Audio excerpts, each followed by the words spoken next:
Sekali lagi, shalom, selamat sore. Oke, sebelum saya mulai menyampaikan renungan, coba Bapak, Ibu, Saudara semua yang hadir, temui dua orang, and then jabat tangannya, dan lihat matanya, kemudian bilang, Tuhan mengasihimu. Gak usah banyak-banyak, dua orang saja temui, jabat, and then lihat matanya dan Tuhan mengasihimu. Seberapa sering kita melakukan hal itu? Kadang kalau kita bilang kita cuma salam orang, Tuhan berkati, Tuhan berkati. Tanpa pernah kita sadar bahwa sometimes kadang jabat tangan yang cukup erat dan tatapan mata dengan mengatakan bahwa Tuhan mengasihimu, itu bisa menyentuh orang. Bahkan kadang kita tidak perlu tahu dia bermasalah apa. Kadang yang perlu dia dengar hanyalah bahwa ada Tuhan yang mengasihi dia. Ya. Tadi saya lihat masih jabat tangannya, masih Pak senyum-senyum lihat sana. Mungkin kita biasakan ya kan, kalau kita jabat tangan orang bilang, Tuhan mengasihimu. Ya kan. Oke, kali ini saya akan menyampaikan sebuah renungan dari 2 Raja-Raja pasal yang kelima. Saya akan bacakan untuk kita semua, Bapak Ibu Saudara, 2 Raja-Raja pasal yang kelima. Mulai ayat 1 sampai yang ke-15. Naaman, panglima Raja Aram, adalah seorang terpandang di hadapan tuannya dan sangat disayangi sebab oleh dia Tuhan telah memberikan kemenangan kepada orang Aram. Tetapi orang itu seorang pahlawan tentara sakit kusta. Orang Aram pernah keluar bergerombol dan membawa tertawan seorang anak perempuan dari negeri Israel.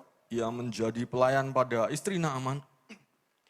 Berkatalah gadis itu kepada nyonyanya, sekiranya tuanku menghadap nabi yang di Samaria, maka tentulah nabi itu akan menyembuhkan dia dari penyakitnya. Lalu pergilah Naaman memberitahukan kepada tuannya, katanya beginilah dikatakan oleh gadis yang dari negeri Israel itu. Maka jawab Raja Aram, baik, pergilah dan aku akan mengirim surat kepada Raja Israel. Lalu pergilah Naaman dan membawa sebagai persembahan 10 talenta perak dan 6.000 sikal emas dan 10 potong pakaian. Yang menyampaikan surat itu kepada Raja Israel yang berbunyi, sesampainya surat ini kepadamu, maklumlah kiranya bahwa aku menyuruh kepadamu Naaman pegawaiku supaya engkau menyembuhkan dia dari penyakit kusta. Segera sesudah Raja Israel membawa surat itu, dikoyakkannya lah pakaiannya serta berkata, Allahkah aku ini yang dapat mematikan dan menghidupkan, sehingga orang ini mengirim pesan kepada aku supaya aku sembuhkan seorang dari penyakit kustanya. Tetapi sesungguhnya perhatikanlah dan lihatlah, ia mencari gara-gara terhadap aku. Segera sesudah didengar Elisa, abdi Allah itu, bahwa Raja Israel mengoyakkan pakaiannya, dikirimnyalah pesan kepada Raja bunyinya, mengapa engkau mengoyakkan pakaianmu? Biarlah ia datang kepadaku, supaya ia tahu bahwa ada seorang nabi di Israel. Kemudian datanglah Naaman dengan kudanya dan keretanya, lalu berhenti di depan pintu rumah Elisa. Elisa menyuruh seorang suruhan kepadanya mengatakan, pergilah, mandi 7 kali dalam sungai Yordan, maka tubuhmu akan kembali pulih sehingga engkau menjadi tahir. Tetapi pergilah Naaman dengan gusar sambil berkata, aku sangka bahwa setidak-tidaknya ia datang keluar dan berdiri memanggil nama Tuhan Allahnya. Lalu gerakkan tangannya di atas tempat penyakit itu dan dengan demikian menyembuhkan penyakit kustaku. Bukankah Abana dan Parpar, sungai-sungai Damsyik lebih baik daripada sungai di Israel? Bukankah aku dapat mandi di sana dan menjadi tahir? Kemudian berpalinglah ia dan pergi dengan panas hati. Tetapi pegawai-pegawainya datang, mendekat serta berkata kepadanya, Bapak, seandainya nabi itu menyuruh perkara yang sukar kepadamu, bukankah Bapak akan melakukannya? Apalagi sekarang, ia hanya berkata kepadamu, mandilah dan engkau akan menjadi tahir. Maka turunlah ia membenamkan dirinya 7 kali dalam sungai Yordan, sesuai dengan perkataan abdi Allah itu. Lalu pulihlah tubuhnya kembali seperti tubuh seorang anak dan ia menjadi tahir. Saya yakin kita semua tahu kisah ini, khususnya guru-guru sekolah minggu. Tentang seorang yang sakit kusta, kemudian dia disembuhkan oleh Tuhan melalui perantara Nabi Elisa dengan cara mandi di sungai Bengawan. Oh, sungai Yordan. Berarti kalau masih gagas berarti belum tidur. Disuruh mandi di sungai Yordan 7 kali. Kita tahu ceritanya. Dan kali ini saya akan menyampaikan beberapa hal yang kita bisa pelajari dari perikop ini. Yang pertama, saja. Lanjut. Next slide. Oke. Yang pertama, jangan lupakan Tuhan. Kalau kita baca di pasal 5 ayat 2, orang Aram pernah keluar bergerombolan dan membawa tertawan seorang anak perempuan dari negeri Israel yang menjadi pelayan pada istri Naaman. Berkatalah gadis itu kepada nyonya, sekiranya tuanku menghadap nabi yang di Samaria itu, maka tentulah nabi itu akan menyembuhkan dia dari penyakitnya. Yang pertama kita mau pelajari adalah jangan pernah lupakan Tuhan. Mengapa? Karena kita lihat ada seorang gadis, dia ditawan, dia adalah seorang tawanan. Dia tawanan dibawa, Israel kalah perang melawan Aram, kemudian dia dibawa ke Aram, kemudian dia kerja di sana sebagai seorang hamba bagi istri seorang Naaman. Ketika dia ada di tempat orang Aram itu adalah orang-orang yang politeisme. Politeisme itu artinya mereka orang yang menyembah banyak Tuhan. Rata-rata semua bangsa yang pernah berperang dengan Israel, mereka adalah bangsa-bangsa yang politeisme, mereka menyembah banyak dewa. Dan gadis ini dibawa, kemudian dia tinggal di lingkungan orang Aram, di lingkungan banyak orang yang tidak mengenal Tuhan.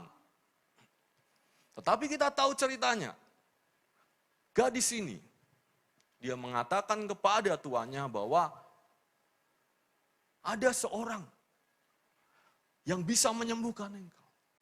Dia tidak pernah lupa bahwa ada Tuhan.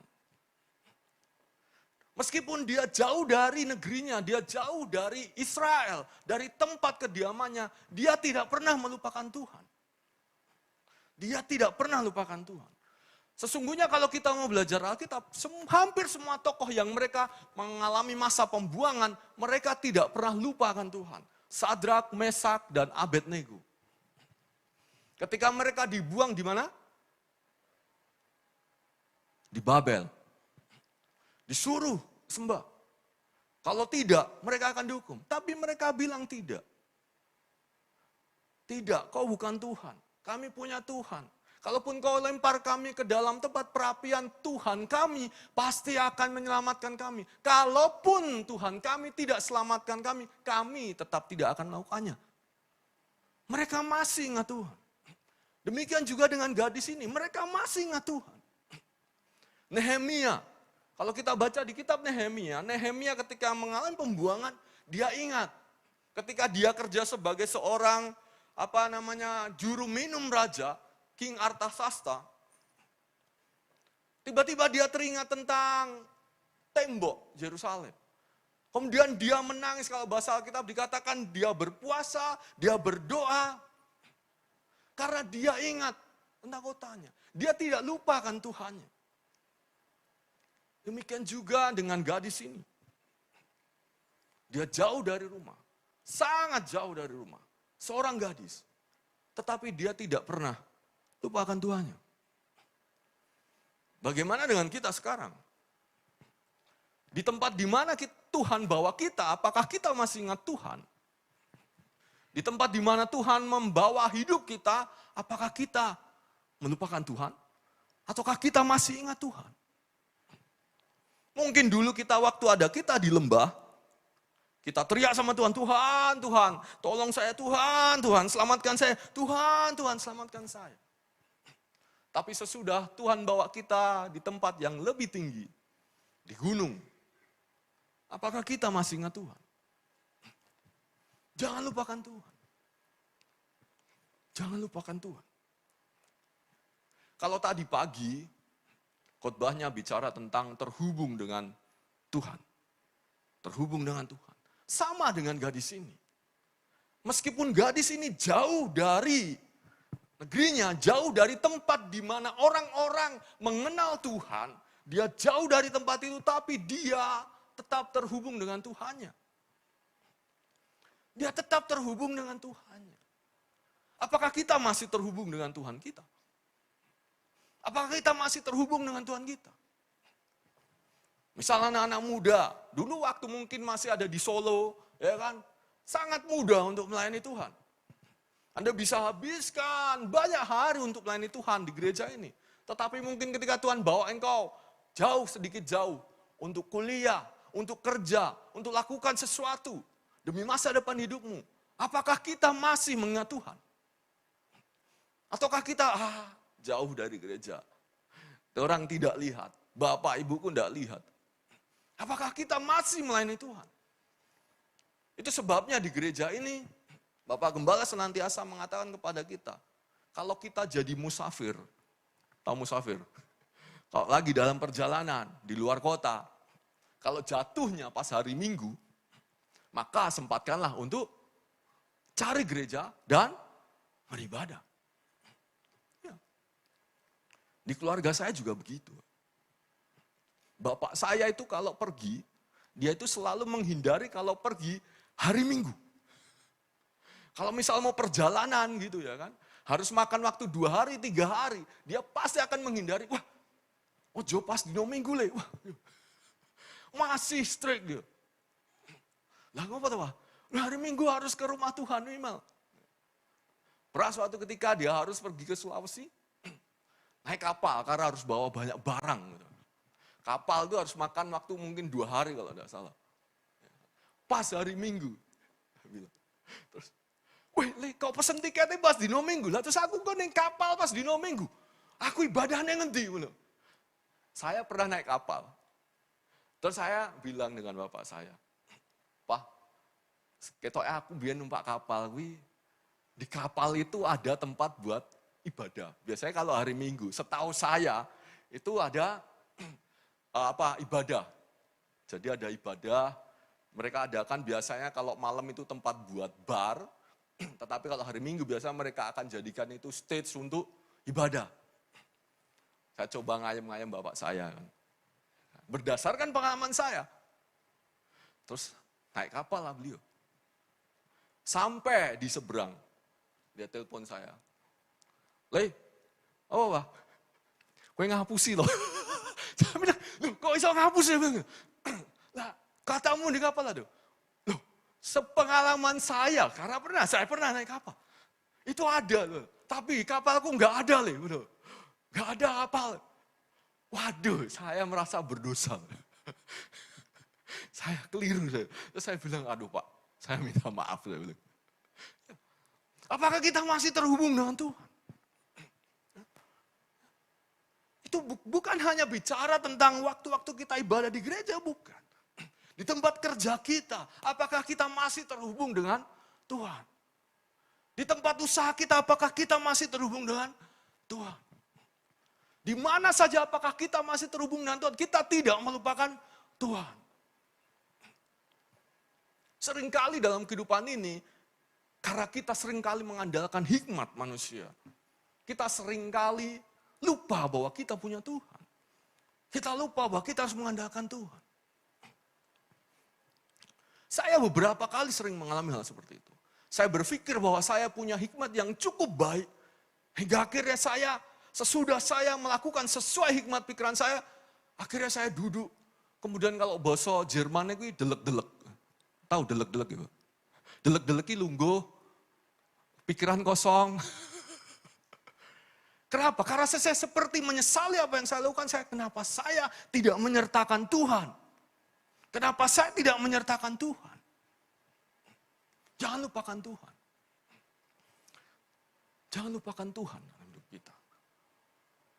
Di mana saja kita ada, mari ingat Tuhan. Amin. Istri saya itu punya sebuah kebiasaan. It's okay, I share. Jadi istri saya itu suka membangun hubungan dengan Tuhan. Jadi setiap weekend, setiap akhir minggu, Bapak Ibu Saudara, istri saya itu akan mengambil kertas surat. Kemudian dia akan menulis surat kepada Tuhan. Jadi selama 1 tahun ada 52 surat di meja dia, dan saya tidak boleh membukanya. Dia bilang itu surat saya dengan Tuhan, kowe enggak boleh buka. Saya bilang, aneh-aneh. Tapi dia bilang, enggak. Ini cara saya berhubungan dengan Tuhan. Di sana dia menulis, saya pernah tanya dengan dia, sebenarnya yang kamu tulis itu apa? Dia bilang, ya kalau selama 1 minggu kesimpulan dari semua perasaan saya akan tulis di situ. Saya mengadu kepada Tuhan. Kadang saya juga, kalau saya lagi jengkel denganmu, saya tulis di situ. Saya mengadu dengan Tuhan, saya jengkel dengan suami saya. Dia tulis semua harapannya, mimpinya dia tulis. Dan dia bilang, akhir tahun saya akan baca lagi, kemudian saya akan lihat mana surat yang dijawab Tuhan, dan mana surat yang belum dijawab Tuhan. Ya. Kita punya banyak sekali cara sesungguhnya untuk senantiasa ingat kepada Tuhan. Maka ingatlah Tuhan dalam setiap hidupmu. Di tempat kerjamu mungkin ketika Tuhan tiba-tiba gerakan engkau untuk berhenti sejenak. Kemudian lipat tangan, tutup mata. Maka lakukanlah. Jangan tahan. Jangan tahan. Beberapa kali saya cerita dengan istri saya bahwa setiap kali saya tidur, seringkali saya jam 3 pagi, itu tidak tahu kenapa sepertinya di hati saya rasa kuat untuk suruh bangun dan berdoa. Tapi saya juga gak tahu suruh berdoa buat apa, saya kadang tidak tahu. Saya hanya didorong untuk bangun dan berdoa. Istri saya dulu gak pernah tahu kebiasaan ini. Hingga suatu saat ketika waktu kami pulang di rumah dia, di Singapura sana, tengah malam itu, kami tidur. Jam 2 pagi, Tuhan bangunkan saya, kemudian saya duduk di tempat tidur, kemudian saya berdoa sama Tuhan begini. 1 jam saya berdoa, dia seperti kok ada orang gerak-gerak. Ini siapa? Dia bangun, dia pikir saya kerasukan. Ya, Han, hei, saya bilang. Ya kaget, terus saya, sesudah saya amin, saya marahi dia. Saya lagi berdoa. Lah kok harusnya ngomong kalau kamu lagi berdoa. Lah saya berdoa, maksud saya ngomong sama kau berdoa. Lah saya berdoa begini, dia bilang, ini kayak orang kerasukan. Dia cerita udah sama keluarganya, ini bojoku rodok aneh. Maka kalau Tuhan sedang memanggilmu, maka biasakanlah hidupmu untuk selalu ingat dengan Tuhan. Jangan lupakan Tuhan. Amin. Saya yakin kita semua pasti punya saat-saat di mana Tuhan seperti berbicara, ya Tuhan memanggil Samuel. Samuel. Ingat kisah itu? Samuel.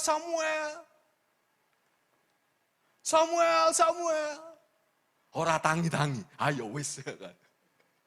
Berkatmu nanti pindah ke orang lain. Maka jangan lupakan Tuhan. Amin. Amin. Kemudian yang berikutnya. Saya baca ayatnya. Pengkhotbah 12 ayat 1. Lanjut slide-nya. Ingatlah akan penciptamu pada masa mudamu. Sebelum tiba hari-hari yang malang dan mendekat tahun-tahun yang kau katakan tidak ada kesenangan bagiku di dalamnya. Ingatlah akan Tuhan. Khususnya anak-anak muda. Jalannya masih panjang. Ingatlah akan Tuhan. Jangan ingat Tuhan nanti kalau sudah wis tuwek ngekek. Wah ojo. Bener, mumpung masih muda, ingatlah Tuhan selalu. Ulangan 8 ayat 11, hati-hatilah supaya jangan engkau melupakan Tuhan Allahmu. Dengan tidak berpegang pada perintah, peraturan dan ketetapannya yang kusampaikan kepadamu pada hari ini. Hati-hati, jangan engkau melupakan Tuhan Allahmu. Amin. Kita percaya bahwa Tuhan tidak pernah lupa kita. Benar enggak? Siapa yang percaya bahwa Tuhan tidak pernah melupakan umatnya? Kalau Tuhan tidak pernah melupakan umatnya, kalau kita berkata kita umatnya, jangan lupakan Tuhan. Amin. Ya. Jangan kita jadi umat yang egois. Tuhan gak lupa sama saya, tapi kita kadang amnesia. Ya, lupa sama Tuhan. Jangan. Ingatlah Tuhan. Lanjut, poin kedua.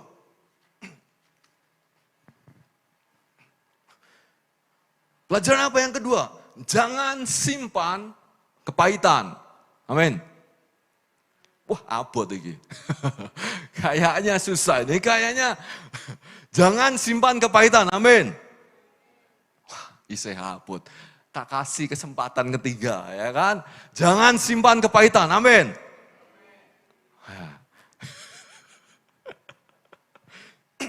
Orang Aram pernah keluar bergerombol dan membawa tertawan seorang anak perempuan dari negeri Israel yang menjadi pelayan. Tetapi berkatalah gadis itu kepada nyonyanya.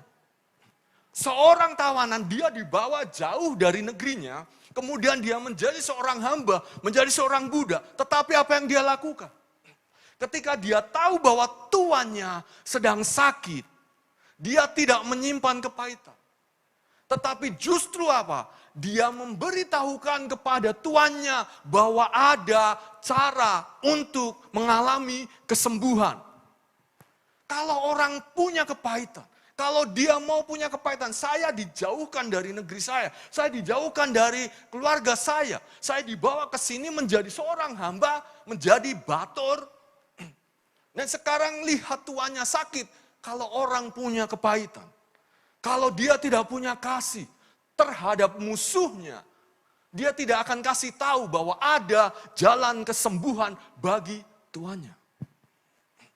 Tetapi lihat dia, dengan rendah hati, dengan kasih dia berkata bahwa, Nyonya, kalau Tuhan mau sembuh, ada seorang nabi di Israel. Dia tidak simpan kepahitan. Dia memilih untuk menjadi berkat bagi musuhnya. Itu hal yang berat. Dia memilih untuk menjadi jalan berkat bagi musuhnya, bagi orang yang menjauhkan dia dari keluarganya, bagi orang yang menjauhkan dia dari negerinya. Dia pilih jadi berkat buat orang itu. Di dalam kekristenan sebagai anak-anak Tuhan, jangan kita simpan kepahitan. Karena ketika kita memiliki kepahitan, maka kita tidak bisa menjadi berkat bagi orang lain. Tidak bisa jadi berkat. Bahkan Kristus berikan perumpamaan bahwa ada seorang Samaria yang baik hati, yang menolong orang yang turun dari Yudea. Seorang yang seharusnya mereka tidak bisa bersinggungan. Orang yang dianggap musuh, tetapi orang Samaria lah yang menolongnya. Menggambarkan bahwa Kristus ingin supaya kita memiliki kasih. Jangan simpan yang pahit. Kenapa? Amsal mengatakan, jagalah hatimu dengan segala kewaspadaan. Karena dari situlah terpancar kehidupan. Nek sing ning jero pahit, kira-kira sing metu napa? Legi. Ora mungkin. Ndak mungkin. Yang di dalam busuk, maaf, gak mungkin yang keluar harum. Tidak mungkin. Ya, tidak mungkin. Ketika yang di dalam pahit, maka yang keluar pahit. Omongannya pahit. Omongannya nyeleket. Nyeleket. Pahit, gak enak didengar. Padahal kitab katakan biarlah yang manis, yang sedap didengar, itu yang kita pikirkan. Maka jangan pernah simpan kepahitan. Kalau kita ingat bagaimana kisah Yusuf. Bapak Ibu masih ingat Yusuf? Seorang yang paling muda dari saudara-saudaranya, kemudian dia dibuang oleh mas-mase. Ini kalau Yusuf ini kejadian zaman sekarang mungkin udah viral gitu ya kan. Seorang abang-abang yang membuang adiknya di sumur.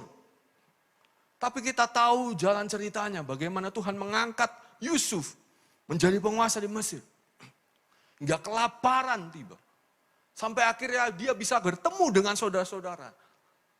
Kalau Yusuf menyimpan yang pahit, maka 12 suku Israel sudah hilang dari zaman Yusuf. Benar betul? Dia akan bunuh mas-mas itu. Walah mas-masku ki ora bener gitu. Biyen aku di gua, kok saiki? Ya kan? Tapi tidak. Justru karena Yusuf tidak menyimpan kepahitan, maka akhirnya Tuhan membuka jalan bagi dia untuk menjadi berkat. Sama seperti gadis ini. Karena dia tidak simpan yang baik, Tuhan membuat dia menjadi jalan berkat bagi Naaman. Seringkali kita berdoa kepada Tuhan, Tuhan, biarlah saya ini menjadi, Tuhan berkati, kemudian saya menjadi saluran berkat. Kita harus pastikan dulu bahwa kita sebagai saluran berkat, kita adalah saluran yang bersih.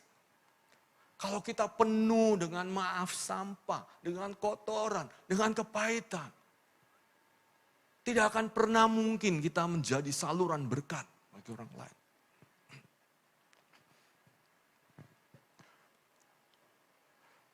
Dikatakan di sini, saya mencatat sebuah tulisan bahwa kepahitan, kalau kita simpan kepahitan itu seperti, ada sebuah tulisan mengatakan kalau kita simpan kepahitan itu seperti kita minum racun, tetapi kita berharap orang lain yang mati. Paham? Saya minum racun ini ya.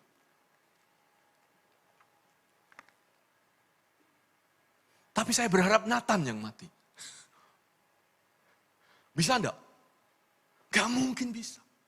Siapa yang akhirnya akan mati? Saya.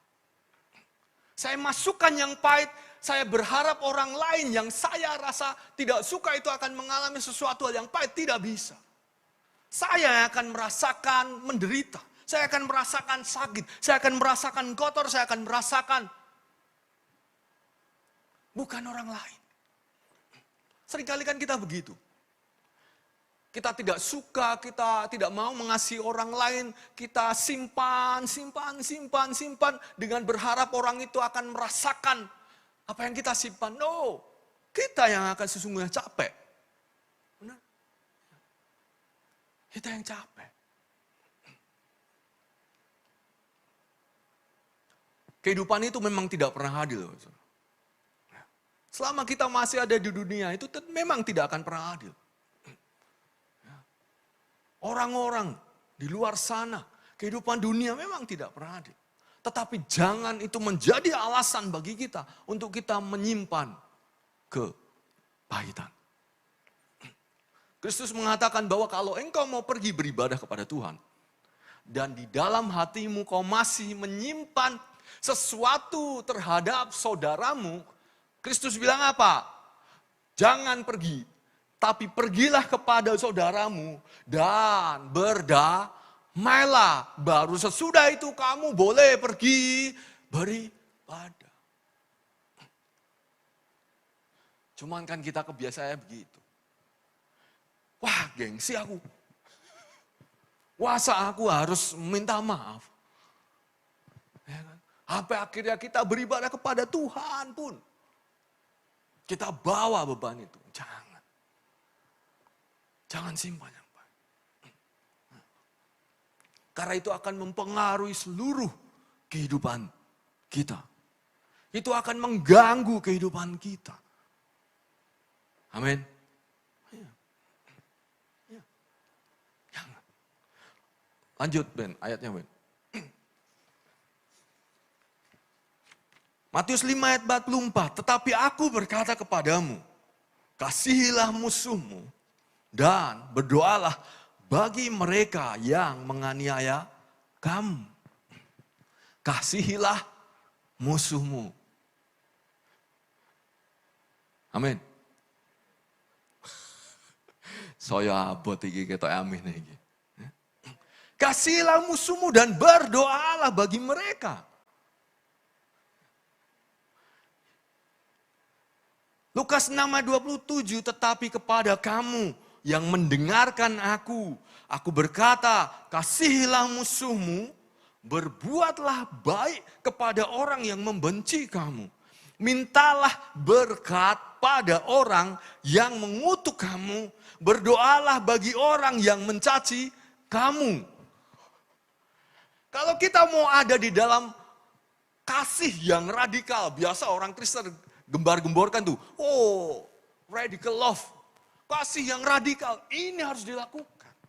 Bisa tidak kita mengasihi musuh kita, bisa tidak kita berbuat baik, bisa tidak kita meminta berkat, dan bisa tidak kita berdoa buat mereka. Saat kita mungkin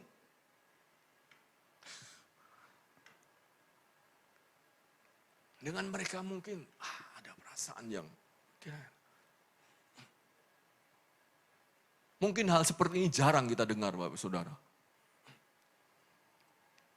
Tetapi itu menjadi sebuah pelajaran bagi kita semua. Bukan hanya Bapak Saudara, saya juga masih harus terus belajar soal seperti ini.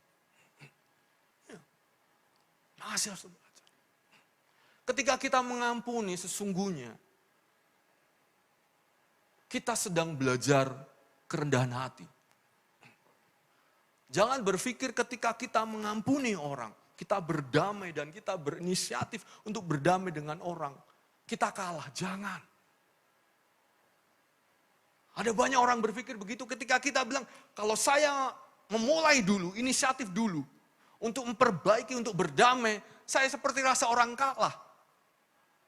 Bukan. Justru hanya orang-orang yang menanglah, yang sanggup berdamai dengan sesamanya. Tetapi kalau engkau tidak sanggup berdamai dengan sesamamu, maka sesungguhnya kita sedang dikalahkan. Kalah dengan sombongan, kalah dengan kebanggaan diri, kalah dengan macam-macam. Mari kita sama-sama belajar ngampuni, jangan simpan kepahitan, supaya kita bisa menjadi berkat bagi orang lain. Next. Yang ketiga, apa yang bisa kita pelajari dari perikop ini? Sesungguhnya banyak sekali. Saya akan bikin 4 saja, saudara. Yang ketiga adalah miliki keberanian untuk bersaksi.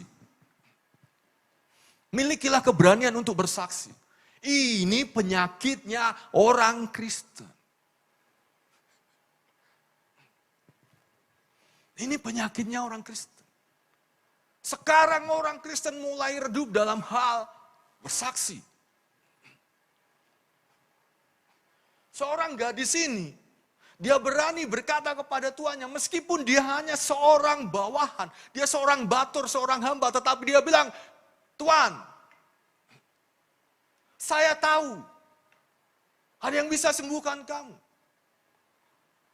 Dia berkata, Tuan, saya tahu ada orang di sana yang bisa sembuhkan engkau. Dia tidak peduli statusnya. Tetapi dia mau memberanikan diri untuk memberi kesaksian. Ini masalah kekristenan sekarang ini, Bapak Saudara. Kurangnya orang-orang untuk bersaksi.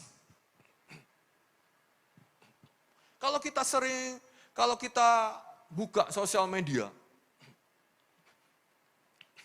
saya buka sosial media di Eropa, itu sejak mereka tergabung dengan menjadi Uni Eropa, semua negara-negara di Eropa, mereka membuka pintu selebar-lebarnya untuk imigran. Anda bisa cari nanti, sangat banyak. Dan semua orang imigran, baik itu legal maupun ilegal, mereka berbondong-bondong masuk ke Eropa. Kenapa? Karena ketika mereka sampai di Eropa, mereka akan dibiayai, diberi uang. Kemudian mereka akan diberi tempat. Hingga akhirnya sekarang menjadi gerakan yang sangat besar. Banyak sekali orang muslim sekarang di Eropa. Anda bisa scroll di sosial media, United Kingdom, di London, bahkan 10 kota besar di Inggris sekarang, wali kotanya adalah orang Islam. Di negara yang simbolnya salib. Ini sekarang jadi booming. Di Inggris ada 50 lebih pengadilan syariah. Ini sekarang jadi sangat besar. Sekarang mereka seperti yang Kristen akan mulai memberontak karena pemerintahnya mulai membuka-buka. Hanya satu negara di Eropa yang tidak membuka pintu bagi imigran ilegal Muslim khususnya, itu Polandia. Satu-satunya. Sedangkan yang lain mereka buka. Anda bisa, saya sering, bahkan saya pernah tanya sama istri saya, waktu dia habis balik dari London, saya bilang, benar gak ini kalau di London sekarang kalau kita ke sana yang kita temui bukan bule. Tapi orang Timur Tengah.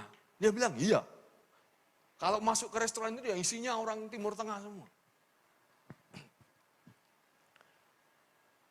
Padahal itu adalah tanah di mana orang-orang Kristen, para misionaris muncul.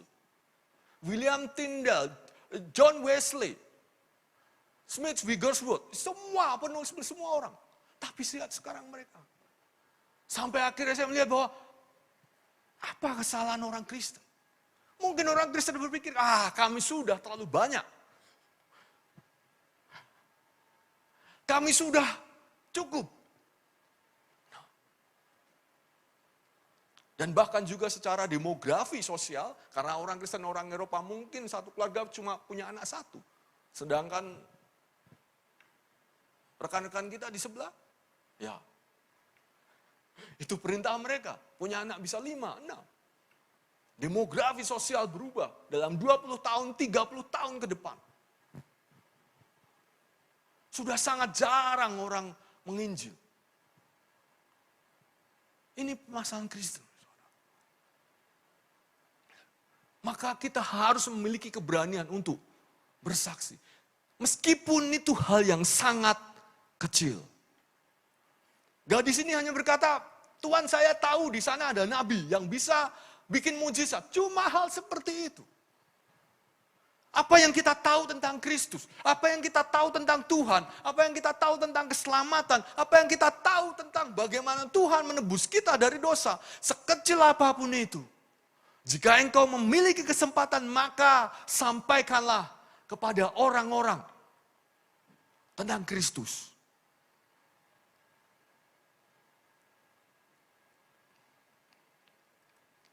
Maka itu Tuhan bilang, maka pergilah, jadikanlah semua bangsa muridku. Di tempat di mana-mana Tuhan tempatkan kita, mari kita belajar untuk bersaksi. Saya di kantor, dan saya ngajar di SD. Saya satu-satunya guru Kristen. Semua berjilbab. Beberapa sudah naik haji. Kadang mereka bercandanya miring-miring. Ya tahu ya, PNS sih memang begitu kerjaannya ya. Saya miring-miring. Waktu ya sholat mereka bilang, loh Pak Yu, kok gak ikut sholat? Saya bilang, oh saya pengikut Yesus. Gak perlu sholat. Saya bilang begitu, ketawa mereka. Gak urusan lah batin, saya mau ketawa. Yang bilang saya pengikut Yesus. Oh di sekolah, Anda tahu, kami kalau di ruang agama itu ada Alkitab untuk anak-anak.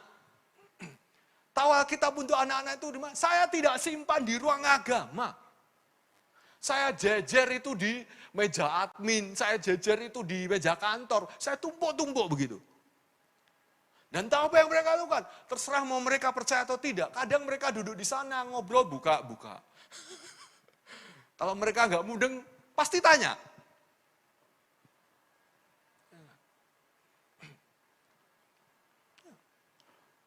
Kadang mereka juga setelah pegang-pegang gini baru, Pak Yu, ini saya pegang-pegang boleh. Oh, pegang nggak apa-apa Bu. Dibawa pulang juga nggak apa-apa, saya bilang gitu.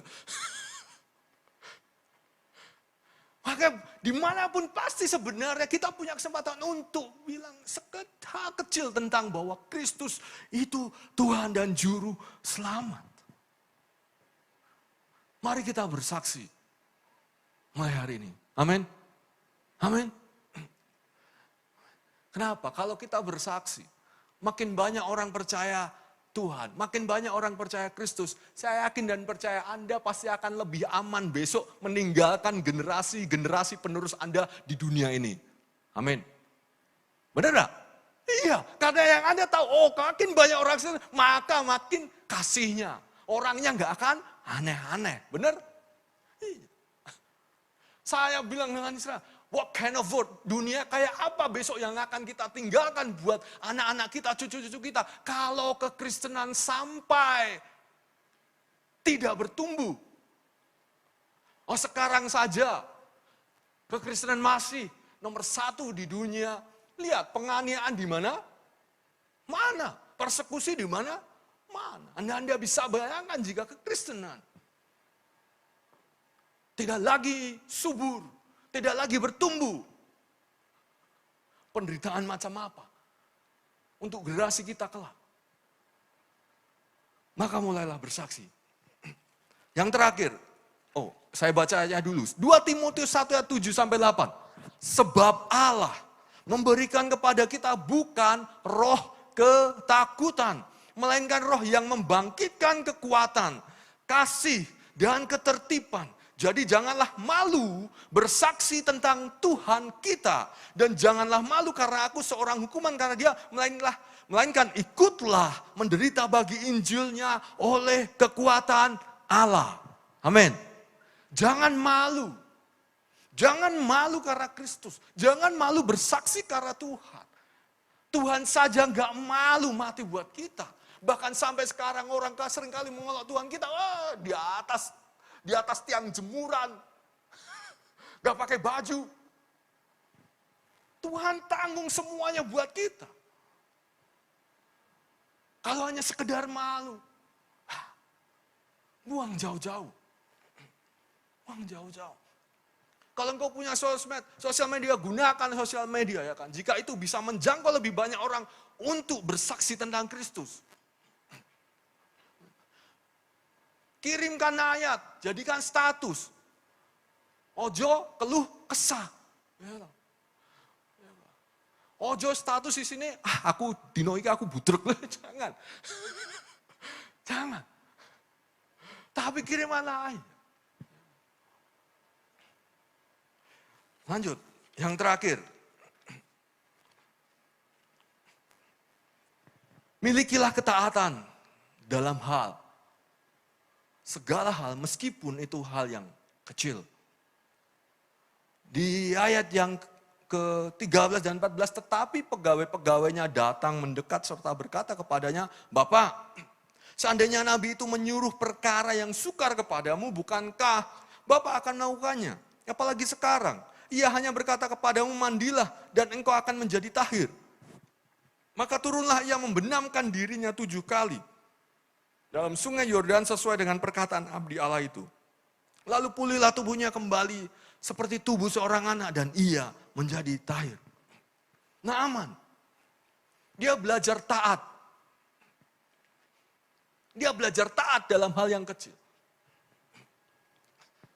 Saya membaca buku sampai akhirnya saya menyimpulkan sesuatu yang bagi saya sendiri, bagi saya pribadi. Tahu enggak ketaatan yang paling kecil dalam hidup kita itu apa? Percaya. Kalau kita percaya, itu sesungguhnya kita sedang taat di dalam hal yang paling kecil. Jadi gak usah ngomong ketaatan hal yang besar kalau hal yang kecil yaitu percaya kita tidak bisa lakukan. Tuhan bilang jika seorang yang punya iman sebesar biji sesawi, kecil, maka ia bisa pindahkan gunung. Taat dalam hal percaya. Masihkah kita percaya kepada Tuhan? Amin. Percayalah kepada Tuhan, meskipun dalam hal yang kecil. Taatlah dalam hal yang kecil kepada Tuhan. Naaman bilang, saya suruh mandi sungai Yordan 7 kali. Masih banyak sungai yang lebih bersih di negara kita. Kenapa saya harus mandi sungai Yordan? Tapi pegawainya bilang, Pak, seandainya Nabi itu suruh Bapak untuk lakukan hal yang lebih sulit, pasti Bapak akan lakukan. Ini hanya suruh mandi. Kemudian Naaman sadar, oh iya. Ini bukan soal mandi di mana. Ini bukan soal mandi di sungai Yordan, di sungai Bengawan, di sungai Nil. Bukan. Tetapi ini soal taat. Bahkan kalau kita lihat Naaman tidak percaya, dia pikir mengukur ketaatan dengan caranya sendiri. Bapak Ibu Saudara, Kita harus taat sama Tuhan. Karena cara surga itu berbeda dengan cara dunia. Jangan ukur cara surga dengan cara dunia. Waktu itu surga melalui Elisa bilang, harus mandi di Sungai Yordan. Tapi Naaman bilang, enggak, mandi di tempat yang lebih bersih. Seringkali kan kita memikir-mikir cara-cara sesuai hikmat kita. Padahal terkadang Tuhan berbicara dalam hal yang paling mudah, simple. Mari kita taat sama Tuhan. Percayalah kepada Tuhan. Ayat yang terakhir, Matius pasal 25, ayat 21. Maka kata tuannya itu kepadanya, baik sekali perbuatanmu itu. Hai hambaku yang baik dan setia, engkau telah setia dalam perkara kecil, aku akan memberikan kepadamu tanggung jawab dalam perkara yang besar. Kalau engkau masih dipercaya untuk hal yang kecil, tetaplah setia dan taat melakukannya. Amin. Hal cilik wae dikongkon angel, taat sama Tuhan sulit. Gimana Tuhan mau beri hal yang besar. Taatlah sama Tuhan. Taat sama Tuhan. Maka Tuhan akan menambahkan hal yang baik kepadamu. Maka engkau akan melihat sesuatu yang mulia dalam hidupmu. Cukup taat kepada Tuhan. Ini sulit. Ya, sulit. Tetapi oleh karena kekuatan Tuhan, pasti kita mampu. Amin.